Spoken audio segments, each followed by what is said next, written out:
Good day to you. My name is Tony Ballinger, and this is another episode of Fighting Men of Rhodesia. My guest today is McGill Alexander from the South African Defence Forces. He was a colonel in the South African Defence Force and promoted to Lieutenant General in the South African National Defence Force. Mac is of particular interest to me today because he did have some experience and attachment with the Rhodesian Army, and I'm particularly interested to hear about that. But based on his synopsis, it's a very illustrious career, and I'm very privileged to be able to talk to you, Mac. Welcome to the program. Thank you, Tony. Thank you very much. Just a small correction there. My promotion was only to Brigadier General, not Lieutenant General. So, I beg your pardon. I must have been. I find that it goes from lieutenant to captain, captain to major. It goes up like that. But when it gets to the general level, the highest rank is actually a lieutenant general. Is that correct? well, the highest rank is a full general, just general. Full general. But the second is Lieutenant General, and then a Major General below that, and below that comes a Brigadier General. So it does seem to be going in reverse, but Yeah, it does. there are historical reasons for that, but that's a whole nother issue. So It'd be nice to learn about that one day. But as we normally do on this program, could you give us an overview of where you came from and how you ended up in the army? yes, I was born in South Africa. Both my parents were born in South Africa. They came from Scots background, and well, on my mother's side, Scots and 1820 settler English, and on my father's side, Scots and Australian Irish. Oh, So that was the ancestral background. The first ancestors that arrived in South Africa set foot in 1820 at the same place where I'm living at the moment, Port Elizabeth, which was then just known as Algoa Bay. yes. I was born in a mine house in Boksburg. My grandfather worked on the mine. My parents were visiting him at the time. My father was a farmer in the Free State, and I spent my first young years on the farm in the Free State. Things didn't go wonderfully well, so my father took a job with a family member who was in Rhodesia on a tobacco farm in close to Marandellas.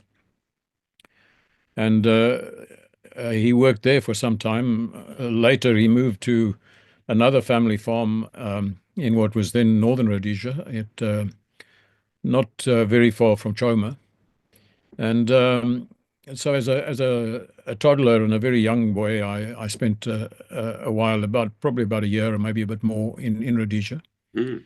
I still have memories of that, but they're very distant memories. Obviously, I was very small.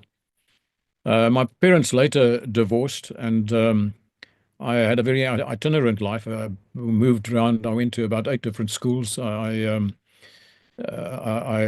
wandered all over South Africa as my parents moved about. I spent a lot of my schooling years in boarding school. I matriculated at the high school for boys in Potchefstroom, which was a great school, and I was very happy there. I had an uncle who'd served in the British paratroops. He was an uncle by marriage, and as a young boy, he'd given me a lot of stories. No doubt they were well embroidered, but a lot of stories about life as a paratrooper. And at a relatively young age, I set my heart on becoming a paratrooper. South Africa at the time, and I'm talking about the mid-1960s, earlier to mid-1960s, didn't have general conscription. They had what was termed a ballot system, and they would pour one up on a more or less random basis, something like the American draft system, where only a certain percentage of young white males were balloted to do national, or it wasn't even called national service, just to do military training, which at that stage was about 9 months. I had set my heart on joining the army, and my intention was to go to Rhodesia. And I actually applied. I still have all the documents that they sent me and that I sent back to them, and the correspondence with the Rhodesian army. And it so happened that I was busy writing my matric exam, my final exam at school, in my 12th year, just before I finished school, um, in November 1965. And that, of course, was quite a momentous period for the Rhodesians, because that's when UDI took place, and on the 11th. And my father, who was despite the fact that he'd been born and brought up in South Africa, he was a dyed-in-the-wool royalist, and he had no intention of his son going off to join the rebels in this other country. Yeah. So my efforts to join the Rhodesian army were thwarted at that stage. I then thought, well, I'll wait for my call-up papers to come and then go and do my military training and become a paratrooper with the South Africans. And at a later stage, when things have settled a bit, perhaps I can then move over to Rhodesia. That didn't happen for a number of personal, family, domestic issues that arose, and it wasn't possible for me to do, and I wasn't balloted, so I wasn't called up for the South African Army. I got a job, and I worked as a civilian for a while, and then I got an opportunity to where I could actually volunteer for my military service, which I did. And I went and did the laid down period of 9 months of military training. And during that time, I volunteered to become a paratrooper. I qualified as a paratrooper. The South African paratroops have a pretty tough sort of selection. And that was hard going, but I got through it. I was young and fit and foolish, so I didn't have a major problem. I served as a rifleman. I became a number one on a MAG LMG, and that's what I did during my training. And then at the end of that, I decided I'm not going to stay on now. I'm going to go back to civilian life. The bright lights were calling, and the pretty girls, and so I left. But I had this yearning, because in my heart I wanted to be a soldier, and I had this yearning to go back. So I kept writing to them and asking them when they're going to call me up, which they duly did. And I went and I did a few camps with them. And during that period, they promoted me to corporal.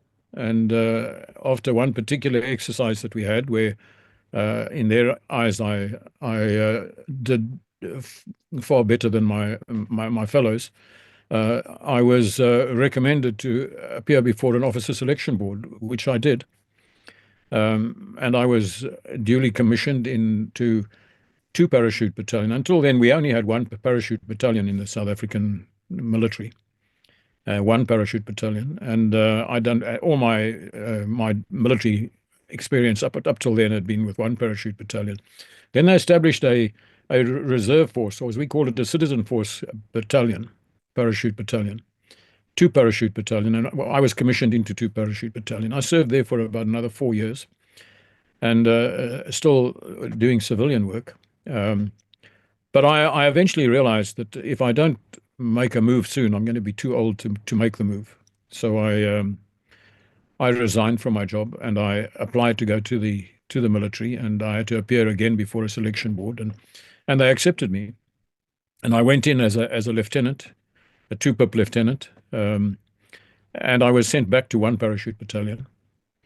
And during the period that I was serving with them, an opportunity arose for me to go to the military academy, which I did.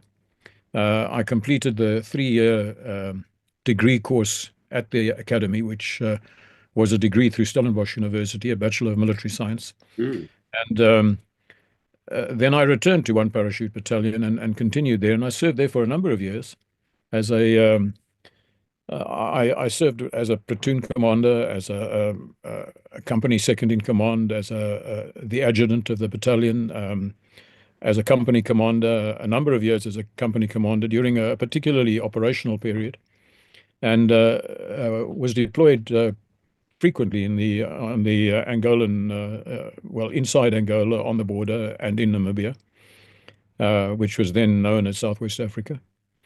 And it was during that period that I had my really just a peripheral brush with the war in Rhodesia, which we can speak about in a moment. Mm. But that's essentially how I came to be involved in the military, and it was my first love, occupational wise, and I guess it was my last love because I'm still writing military articles and working on a book and Mhm. various other things. So it's where my interest lay and where I continue to work. Mac, I'm interested in the type of subjects you covered in that academy for 3 years. It's a long time to be Mm, studying. Was it tactics, historical mm. events that you could draw current knowledge from? What type of thing would you learn in that academy? Well, one has to understand that the intention with the military academy in the South African Defence Force, and it was a joint services academy, so we had Air Force, Army, and Navy personnel attending the academy. Generally, they would be what we termed candidate officers, and most countries refer to cadet officers who would attend the military academy. It was a long time. 3 years is a long stretch. But it was primarily an academic exercise. Mhm. Because of it, it was tied to Stellenbosch University. It housed the military science faculty of Stellenbosch University. Right. The lecturers were all, although they wore uniform and Yeah. carried rank, they were all lecturers, approved lecturers of the university. Right. And you could follow a course in one of three directions. I know things have changed a bit now, so it's probably very different now. But in those days, you could follow a course in one of three directions, either in human sciences, or in natural sciences, or in commercial sciences, Right. which was essentially meant that you qualified with what would be the equivalent of a BA, a BSc, or a BCom. Hmm. And those were the three sort of directions that you could go into. Um, a lot of your weekends were taken up with military exercises and your recess periods when civilians go off for 3 months and get jobs and so on between your first and your second year and your second and your third year. We would be sent back to the units that we came from, Mm. and we would be employed by those units over there. So we continued to have military exposure, but the primary focus was on the academic side. And in my case, I followed courses in military history, military geography, uh, political science with an emphasis on the military aspects of political science, um, public administration, which was intensely boring but regarded as important because we were in the public service. So it was valuable for me because it gave me good insight into how the military, the ministry and the Department of Defense operated, and what our place was and our role was, and what the role of the department was within the government as a whole.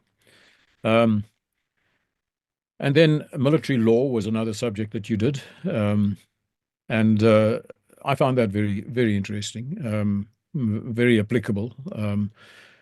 Both military history and military geography were important because the military history looked at not just South African history, but European history as well, and at more recent conflicts like the Second World War, the Korean War. The we looked at the Vietnam War, which was basically in its dying stages at that stage. So a lot of it was fairly recent military history, but we also looked at the Greeks and the Romans and the medieval period, and all the European wars that took place And was that post Dark Age. was your study of Vietnam and the Second World War the study of the tactics or the politics that led to the war? What type of aspects of those periods did you learn? I think we touched on both, but a lot of it was tasks that we had to do, research tasks, which we would be given, and then we'd have to do it ourselves. And quite often we would be given quite a lot of leeway as to the selection of the topic. We'd be given a broad area that would be studied, and we could select a topic, and then we could say, well, I want to focus on this particular aspect of that topic. I can remember on one occasion in military geography, we were um, tasked to do a study of each individual, to select his own specific topic, but it was within the matter of the influence of weather on military operations. Yeah. And in my case, I selected the influence of weather on airborne operations. So one was looking at the wind, cloud base, various aspects like that, and how it could affect an operation, and what could be done to overcome these problems, visibility, and various things like that. So, and then you'd have to go to the historical aspects and pull out examples to illustrate what you're saying. So I found that fascinating. I found it very interesting, and I found it quite useful. The military geography, for instance, which, by the way, the military geography was compulsory for all army students, just as aeronautical science was compulsory for all Air Force students, and nautical science was compulsory for all naval students. So you had those compulsory modules that you'd have to follow. Sorry to interrupt, Mac. Was that in the case of the army, the ground-based units? Was that to understand what topography to choose your ground in? I know geography is broad-based, but within that, you've got to learn about the topography, because I'm very interested in military history and tactics. And last night, I watched a documentary on the Roman legions that went into Germany, the 3 famous legions that were destroyed by the German tribes. And to my mind, they were really foolish. They marched down a valley, which you never do, because your enemy's on higher ground. Right. They didn't have flanking patrols up ahead to warn them. They just plodded on down that valley and walked into a massive ambush. So would your training be looking at avoiding that type of thing from land? Yeah, it was definitely an aspect that was looked at. The geography was quite broad, and it followed in broad outline the university's requirement for the geography, but there was always the military emphasis. Right. For instance, we did things like very detailed map reading. We looked at air photo interpretation, and which was extremely valuable, because we had to sit with I forget what the funny little instruments were that we used in those days, because there were no computers and other things now. But we had these like scopes that we'd put say various maps underneath and get the 3D effect, and it was really quite valuable stuff, which served me well in later years. We also did a lot of urban geography, so we would study built-up areas and certain aspects around built-up areas. In the geography, looking at infrastructure, the carrying capacity of bridges, and the strength of the tarmac that was utilized in a particular road. What sort of types of vehicles a road like that could carry, and in a convoy, how could it be a double convoy, a single convoy? Is there room to bypass? Little things like that, which were all I felt very, very useful. Of course, a lot of it, and a lot of my peers didn't. They didn't appreciate a lot of the work that we did. They said this is just a lot of nonsense. They're wasting our time. I think I was at an advantage in that when I started at the military academy, I was 29 years old. I was married, which was a huge advantage, because my interest lay where I was. It didn't lie at the university 150 kilometers away where all the pretty girls were. So over weekends, when the other guys went off to the bright lights, I sat at home and I worked on my studies, which I think was ultimately very beneficial to me.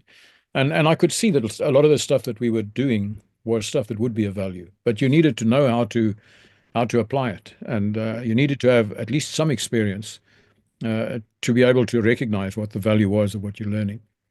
Yeah, in the Second World War, I mean, the Germans are an intelligent race of people, but perhaps through the lunacy of Hitler, they were told that the producers to keep making bigger and bigger tanks until eventually they got to the 100-ton mouse, which Yeah. collapsed the first bridge it drove over.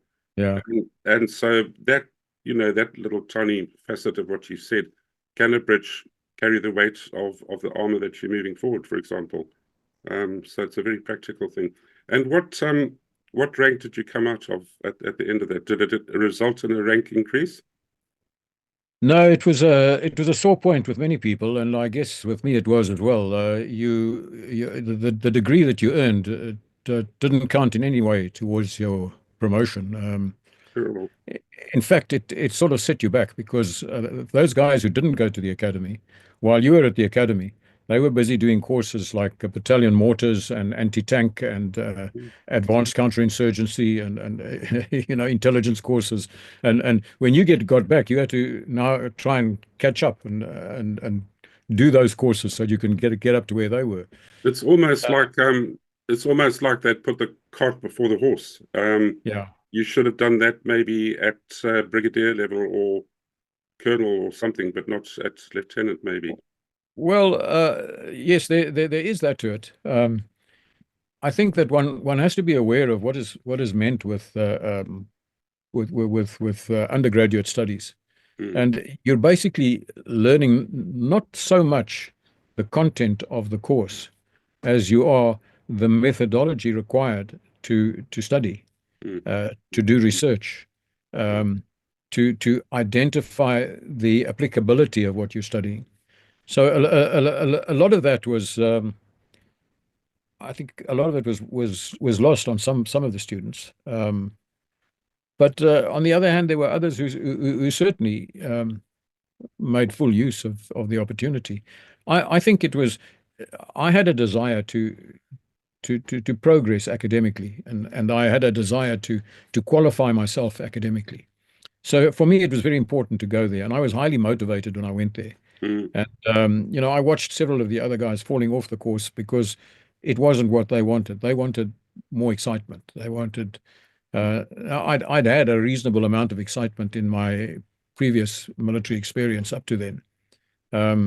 So I didn't have that anchoring to get out there and admittedly, the war had just started our part of the war had just started to hot up. So there was a great attraction for just chucking up the studies and going back into the line and taking part, because after all, that's what most people who become soldiers join the military for, is to see action. When you trained to become a paratrooper, the Para Bde, did you do any urban warfare training? I don't know about the RLI and those guys in the Rhodesian Army or the SAS, they probably did. I was just a national serviceman and a territorial, but I don't think we ever really went into how to fight in an urban environment. Did you do any of that? Yeah, we did. We, at the time that I did my initial military training, the South African Army was doctrinally, it was very close to the British Army, and it had used a lot of. It had moved far from the British Army in terms of traditions and ceremonial and uniforms and so on. But the doctrine was still essentially British, and a lot of our training films were British. A lot of our terminology was very British. The tactics were essentially the same as what they were taught by the British, and the British had some very good experience that they'd picked up in places like Malaya and Hong Kong and in Aden and various other places where they had been deployed post Second World War, and of course in Korea. So they had quite a lot of stuff, and I can clearly remember some of the films. One particular training film was called "Keeping the Peace." Keeping the Peace Parts 1, 2, and 3, and they were British Army training films, and they were really very good for that period. So we found ourselves doing things like urban patrols. We were handling of riotous assemblies, the things like communication in built-up areas, house clearing. A lot of it was very theoretical. And it was only later when our war started hotting up that our guys started getting experienced with that. And then you developed techniques that were somewhat more relevant than what you'd learnt all those years before when it was still a peacetime army. Mm. So, but yes, we did look at the urban aspects as well. It was it wasn't neglected, but I know it was modified significantly subsequently. I know because I was part of the modifications we had to introduce. Oh, right.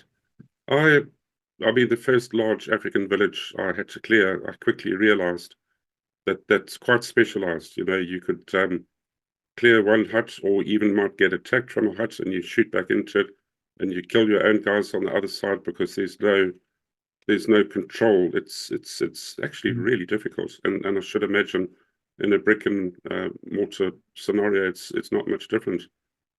Well, we found in later years, I deployed for long periods in an urban environment, and one of the things we found that you have to be very cautious when you draw fire from a place, even when you've identified where the fire comes from, Mhm. because what happens is you return fire, you shoot the guy who's been shooting at you, and then you go into the building, and there's a dead guy there, and there's no weapon, Mhm. and then the police arrive, and they lay a charge of murder against you. Your own police, So, Mhm. so because how can you say he shot at you? There's not even a weapon here. Mhm. Of course, if a guy gets shot, the first thing the other guys do is they pick up the weapon and they run. Mhm. So there's no evidence, and so we had to exercise a lot of caution. Those are things that we weren't taught Mhm. in the early days. It didn't, and of course, in general, things have changed because human rights plays a very big role these days in any armed conflict, It does. and there are things like the rules of war and the rules of engagement Mhm. and various other things that you have to look at. So um, fighting not only in built-up areas but fighting anywhere has changed radically over the years. Yeah, we saw that in. I'm just grateful that I'm retired now. So, but Yeah, that's not a with problem. many of the Afghanistan videos that I've watched, live recordings, the Brits and the Americans were under a terrible, well, not so much the Americans, but if they saw an armed man put his rifle down and lean it against a tree, they were allowed to shoot him because he was no longer holding a weapon. And Yeah. I can't get my head around that. Anyway, moving forward from the academy days, what happened after that, Smack? Well, I was back at one parachute battalion, and in fact, I was almost immediately sent to an operational. It was immediately the same day that I arrived back at one parachute battalion. I was told to draw a rifle and kit and get on the train and go up to Pretoria because the next morning I had to be on an aircraft taking me up to Ondangwa in Ovamboland in Namibia. Mm, So I was then deployed over the next 4 years. And as I said before, by this time I was married and I had a small family, two young daughters. And for the next 4 years, I was at home for 18 months. Um, and that wasn't a full 18 months. I mean, mm. if I added up all the little bits that I was at home, it amounted to about 18 months. The rest of the time I was away. So it was a tough time for my wife especially, and for my children. And it was a very, very active time, a very busy time. Um, Can you give without going into masses of detail, can you give us an overview of what you did during that 4 years? What type of uh, uh, operations you were involved in, etc.? well, one parachute battalion had a permanent presence at the Air Force Base at Ondangwa, which was the main Air Force base in the operational area.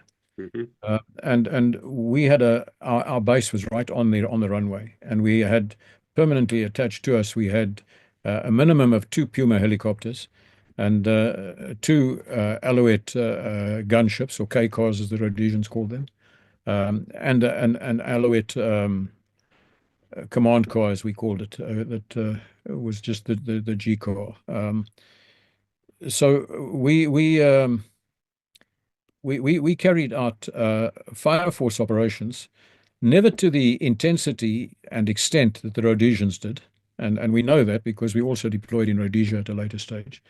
But it was as far as the terrain would allow it. It was fire force that we carried out over there, and the essence of it, the basic aspects of it, were identical to the way the Rhodesians did it, except that we had somewhat different aircraft. Yes, The big difference that we had was that our terrain was completely flat. Mm. Um, there was no high ground.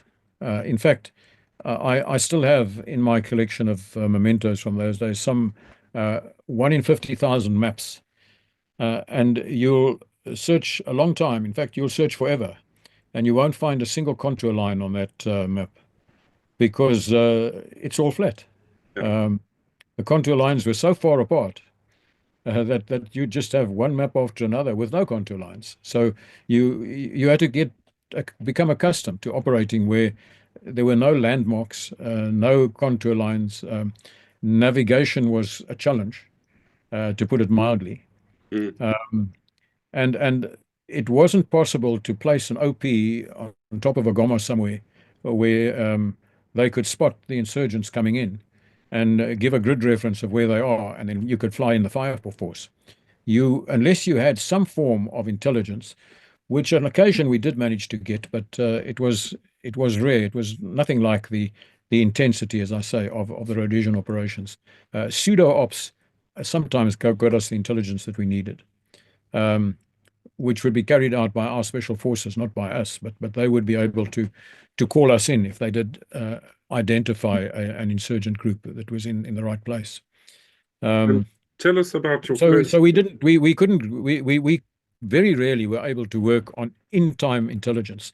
We were more of a reaction force, and that's what the higher authorities tended to call us, because we sat and waited for one of the patrols in the area Mm. to bump a contact. And as soon as they yelled contact and there was a grid reference, we'd be tossed, and then we'd take off and fly out there. And often by the time we'd get there, the contact would have been broken, and ours would have to turn into a follow-up, and we'd have to chase the spoor until we caught up with them, and then we could carry out a proper fire force action again. Mm. So there were some essential differences, but the basic concept was very much the same. And it was inevitable, in fact, although we eventually sent people to Rhodesia, and we attached officers to the Rhodesian forces, to the fire forces, specifically with the intention of learning and developing our own techniques. But our initial techniques had developed completely independently of Rhodesia. It was just because, in fact, the first such operations that we carried out were in 1975, at which stage we weren't having much contact with the Rhodesians. And in 1975, the first such action that we carried out, we had a Super Freelon helicopter, which could take at a push, if they weren't too heavily kitted out, maybe 16 or 17 soldiers. But we had one Super Freelon helicopter and two Alouettes with 20 millimeter cannons. And with that combination, they carried out a number of little operations, which had the essence, the core of fire force in them, but they obviously weren't the polished system that later developed in Rhodesia. But by the time that had developed in Rhodesia, we had far closer contact with the Rhodesians. Yeah. I mean, our special forces had a lot of contact with them, but the paratroopers themselves only really got that contact right towards the end of the war. We got the contact in two ways. One was that the Rhodesians started using more and more paratroopers in the fire forces because of the shortage of helicopters, Mm. which meant that more and more people had to be trained as paratroopers. And the facility at New Serum was designed essentially for the SAS. So and the SAS was, parachute courses would be a handful of people. Mm. But suddenly they were wanting to qualify, an RLI commando, or we're talking about 100 people maybe, and it was just too much for the small facility at New Serum. So the arrangement was made with South Africa that we would start training Rhodesians at our parachute facility in Bloemfontein. Mm. From about I think it was 76 or 77, might have been 77 that the first Rhodesians came. And we had Rhodesian courses running for quite a time, up towards, I think, 79 was when the last one was held, early 79. And it wasn't just RLI that we were training. We were training SLU scouts. We were training occasionally an SAS guy would come along as well, but usually it was RLI and then a few others, intelligence people and so on that we trained. And they would just come down for the 3-week parachute course, and then they'd go back to Rhodesia and be awarded the Rhodesian wings. I think they did a brief conversion because there were some minor technical differences in the way we jumped from the Dakota and the way the Rhodesians jumped from the Dakota. They used an overhead cable. We used a side cable. Mm. They had 2 sticks inside the Dakota. We only had one.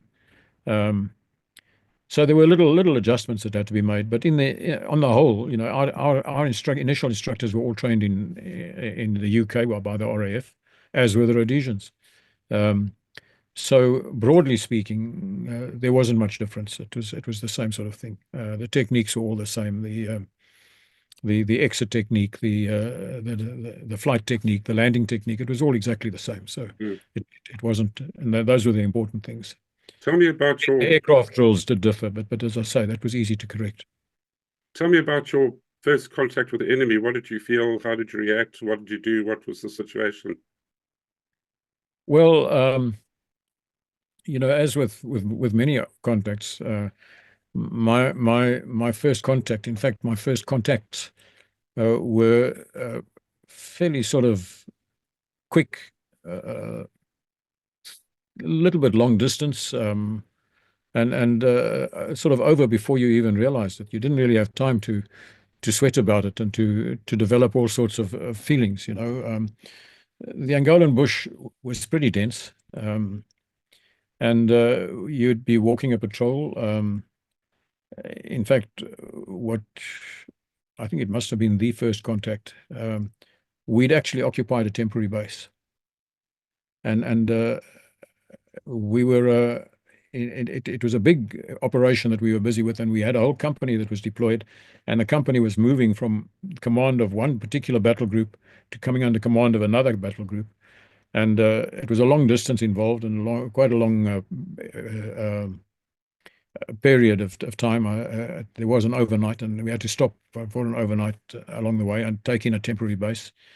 And the SWAPO patrol walked into our temporary base. We just heard the guards on one side suddenly open up and start shooting, and it was pretty chaotic. And there were bullets flying around all over the place, and figures running through the bush, and you're not too sure whether it's your people or the enemy. And a few minutes later, it was all silent, and then we found mortars and AK-47s and all sorts of things lying around, blood trails of insurgents that had gapped it and been wounded, and we didn't find any bodies. So obviously there was no in all the bush and the confusion. There was no kills. There were no casualties on our side. But you sort of think to yourself, well, is this a contact? Is this what it's all about?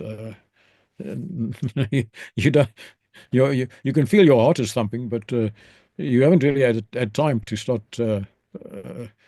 Later on, when the contacts were more sort of formal, and you could see the enemy, and you're shooting at them, and you're hiding from them because they're shooting at you, and then the feelings do tend to be a little different. But I remember in those early stages, it was such a hit and run, shoot and miss, and you can't see anything. You don't know where the front, you don't know where your people are and where they are. Very, very confusing. But subsequently, it did change considerably. I mean, I was fortunate in that the company that I eventually commanded, we went on several fairly big operations inside Angola. We carried out a highly successful helicopter assault on a little town which was being used as a transit base. And it was really a copybook operation, and it went down very well. We had some casualties, but they weren't serious. But we accounted for 27 of the enemy, and again it was difficult because they shared facilities, so it was very difficult to tell who of them were actually from SWAPO Mhm. and who of them were from the MPLA, the FOPLA, the armed forces of the MPLA, the Angolans, because they wore similar or identical uniforms. They didn't carry much in the way of documentation, so it was often very difficult to identify who was who, unless you took someone, you took a prisoner, and you could talk to him. You very quickly find out who he is and where he comes from. Mhm. And then he can tell you a bit more about some of the others, but often it was very difficult. So That particular attack was that with Pumas? Had you gone up or gone down from the size of a Super Freelon to a Puma at that yeah, stage? yeah. The Super Freelon was never a great success as Mhm. a trooper, as we call the helicopters that move troops around. They weren't great as a trooper because their engines were. It was essentially an aircraft designed for maritime use. Right. So it operated very, very well at sea level. But where we were, it was much like Rhodesia. It was high altitude. Mhm. So, just as the Rhodesians, one of the reasons the Rhodesians selected the Alouette rather than a British helicopter, because a lot of people wonder about that. They say, I mean, it was a British colony, and it was everything was so British about it, and they used a French helicopter. Why? Well, the truth is that the Alouette was the finest helicopter at high altitude in the world at that stage. Wow. That's why they used them. That's why the Portuguese used them. Mhm. That's why we used them, because we were all operating at high altitude, Mhm. and they were very good at that. The Super Freelon was not. The Super Freelon lost a lot of power at high altitude, um, and very hot conditions were not good for the Super Freelon either. So although we used it quite a lot in the early days, about 75, 76. The Super Freelon was used quite a lot, but we used it less and less. And from about, I think, a reindeer, when we carried out the assault, the parachute assault on Kasinga, that was about the last time that we really used them extensively in operations in that Mhm. area. We still used them for a good 10 years after that. But not they were not a popular aircraft to use up there. So as soon as we got enough Pumas, that's what we used, because the Pumas were fast. They were very good at that high level, high altitude. Um, they carried at that altitude. The Puma could often carry far more than what the Super Freelon could. Mhm. Um, the Super Freelon had some very good characteristics. I mean, it had a ramp. Small vehicles could actually be driven onto the aircraft, and you didn't have to sling them. Um, So it had some very good characteristics, but it was not the wonderful success that the Puma was. The Puma was outstanding. So the helicopter assault I was speaking about, we used Pumas. Yes, we went in with we had enough Pumas. I think we had 6 Pumas, so we had enough to take about half of the company that I was commanding um, to carry out the initial assault, and then the Pumas went back and fetched the other half. Mhm. And they came. We were through the town by the time they arrived, and they were able to just mop up after us. And we had Alouettes as gunships as to give us the necessary close air support. The problem with the Alouette was always that it was a lot slower than the Puma. Mhm. So you always had to design your operations in such a way that the Alouettes would take off first. And you'd have to, depending on the distance that they were, the Puma pilots would sit and watch the clock, and when they think, okay, if we take off now, we'll get there the same time as them, and then they take off and then follow the Alouettes. So this was always something that had to be finely coordinated, because the Alouette couldn't keep up with the Puma; it was just too fast. Mhm. But I've of course, when you were in the contact area, then you had to have the Alouettes there. You had to make sure that you had the Alouettes there to fly over and give you the top cover that you needed. Initially, we put machine guns in the door of the Puma so that Okay. they had some self-defense capability. Mm, But we did away with that eventually because all that really did was it hampered getting in and out of the aircraft at speed. Because when you want to exit the aircraft, you want to go. You don't want to get your webbing caught on a great big machine gun mounted in the door and so on, and have to sort of squeeze past and it really it didn't work. And the fact is that they couldn't really see anything that they could shoot at when they were down on the ground at their most vulnerable. yeah. And if you had the alloys in the air with the 20 mil, that took care of everything. I mean, the 20 mil only had to speak once, and every insurgent in within earshot would dive for cover. And I've interviewed Roland de Vries 2 or 3 times. yes, Did you ever do any conventional work with him, conventional battles, or was your role purely and excuse, I've lost the expression now, a coin. Was it mainly yeah, coin, or did you do yeah. conventional stuff as well? I worked on a number of occasions with Roland de Vries. He was an outstanding commander, probably one of the most dynamic commanders I ever served under, and a man who exhausted you just listening to him because there was no end to him, and he was constantly coming up with new ideas, and he was really an outstanding, really dynamic commander. Um, I did do some more sort of conventional, semi-conventional operations with 6-1 Mechanized Battalion Group, but that was before Roland became the commander. I did that sort of operation with one of the previous commanders. Um, but I did work with Roland on coin operations with 6-1, and he had a unique way of using his massive conventional capability in 6-1.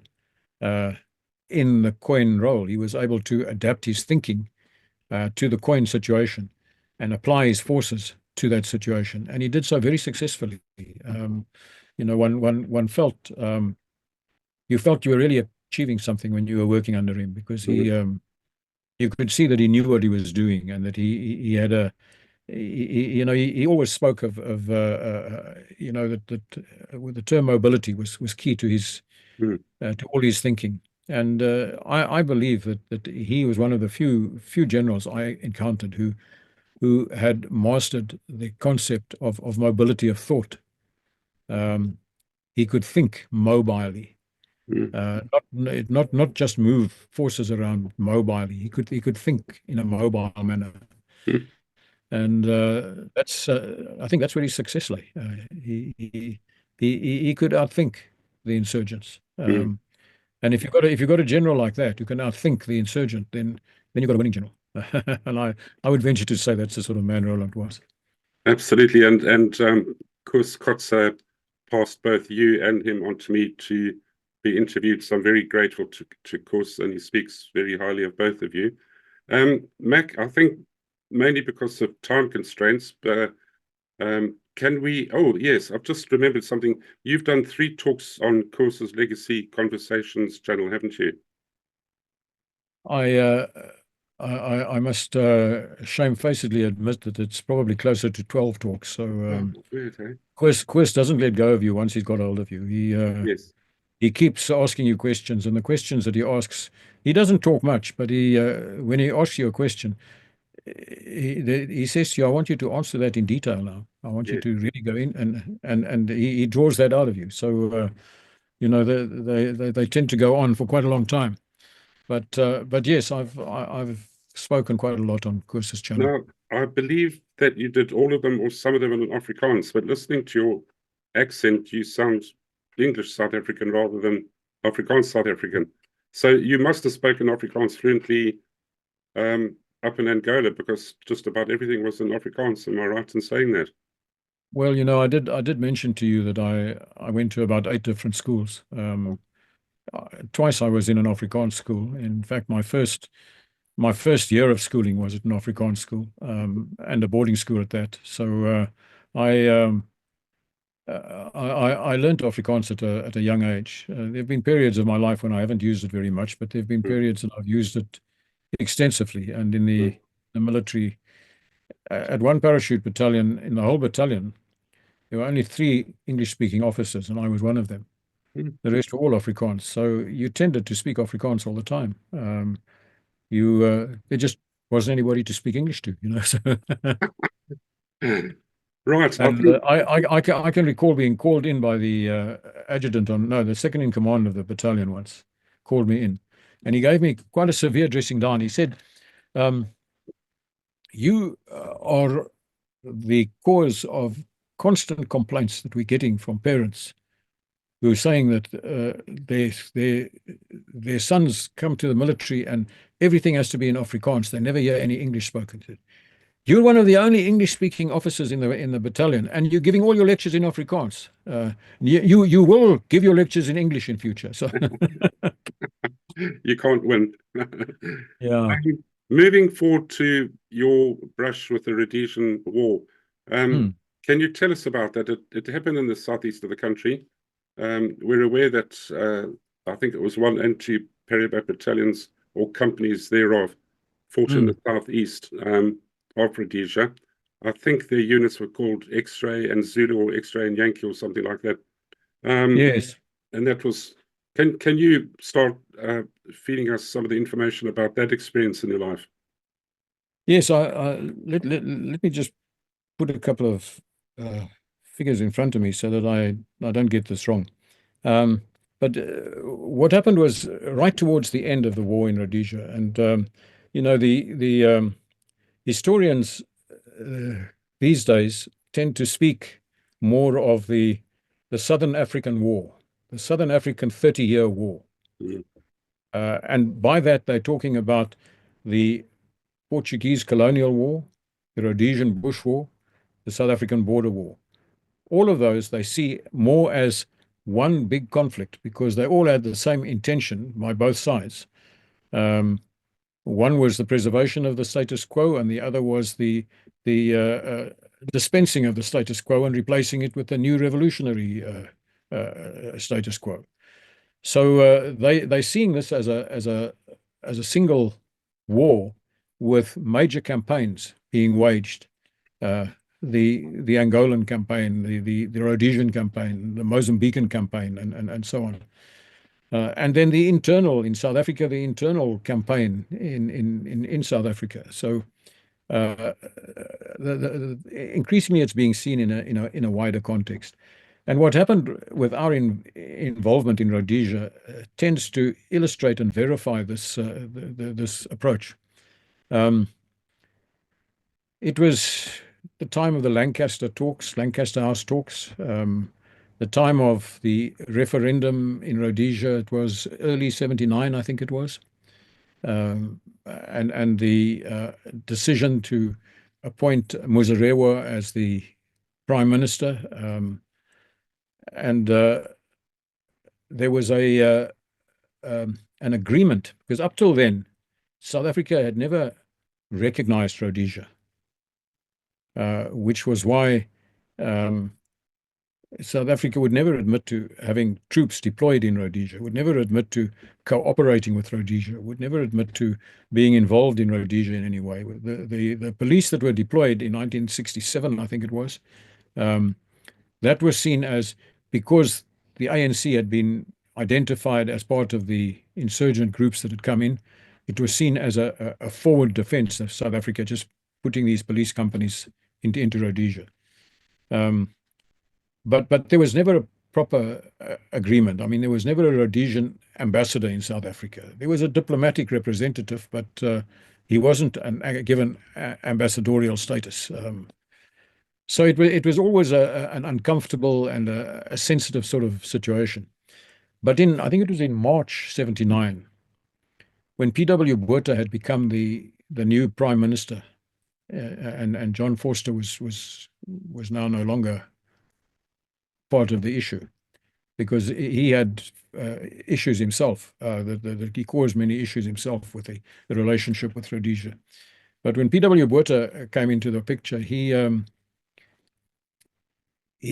signed an agreement with the Rhodesians, with Ian Smith, who, although Muzorewa was going to be taking over, Smith was still prime minister at that stage. And this agreement opened the way for South Africa to actually commit to troops in Rhodesia. South Africa still would not admit it openly. It was diplomatically, it was going to be too difficult to do that. But South Africa was now prepared to actually provide troops, and a relationship of sorts developed between the two military supremos, Peter Walls on the one side and Magnus Milan on the other. And they had quite a few personal meetings and contacts. On one occasion, Peter Walls flew down to Jan Smuts Airport, and Magnus Milan met him at the airport, and they had their discussions at the airport, and then Walls went back to Rhodesia. And a lot of those discussions revolved around the question of Fire Force. Fire Force had been exceptionally successful in Rhodesia, and the Rhodesians had developed it to a finely tuned system, a joint services system that they had in place. And I mean, there's been a lot written about the Rhodesian Fire Force, and there's people who are interested can obviously read up a great deal about it. But the fact is that it was a very successful system. Tactically, it was very good. The unfortunate thing about it was that the Fire Force tended to measure its success, and this wasn't just with the Rhodesians. The South Africans were exactly the same. Fire Force would measure its success by the number of kills. And the truth is that if you're a serious student of revolutionary warfare and insurgency in particular, that's not a criterion at all. Particularly if you have the numbers that you can keep just replacing those that you're killing. And the Rhodesians were beginning to find this, that they were killing a lot of insurgents, but they were constantly being replaced. The faster this happened, the less well trained they were. That is certainly so. But the fact is that they kept coming. They kept coming, and you couldn't actually expel them out of the country, no matter how much you tried with the Fire Force. And the Rhodesians had got those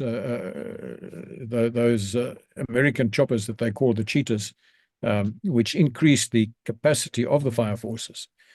But they had a manpower problem as well as an aircraft problem and an equipment problem. And it was these things that were the talking point between Magnus Milan and Peter Walls. And so Peter Walls wanted to. There was room for more fire forces, but the Rhodesians couldn't put more on the ground. I can't remember. At one stage they had 3 permanent fire forces. I think it had went up to about 5 eventually. I'm not too sure what the numbers are, but the fact is that even with 5 fire forces, they didn't have enough to cover the whole country, and they needed more. So they asked whether the South Africans could deploy a fire force in the southern area of Rhodesia, southeast particularly. Chiredzi, I think, and Mabulauta, that sort of area. And Milan had the okay from P.W. Botha, and he approved it. Constant Viljoen, who was the chief of the army at the time, initially said maximum 100 kilometers north of the border, not more than that. But when the first fire force deployed and he went up to have a look at what was going on, he immediately said, make it 200, So the guys were deploying up to 200 kilometers inside Rhodesia. And in fact, quite often they went more than that. If the insurgents that they were looking for were going further north, then that's what they did. And the Rhodesians, just managed the whole setup.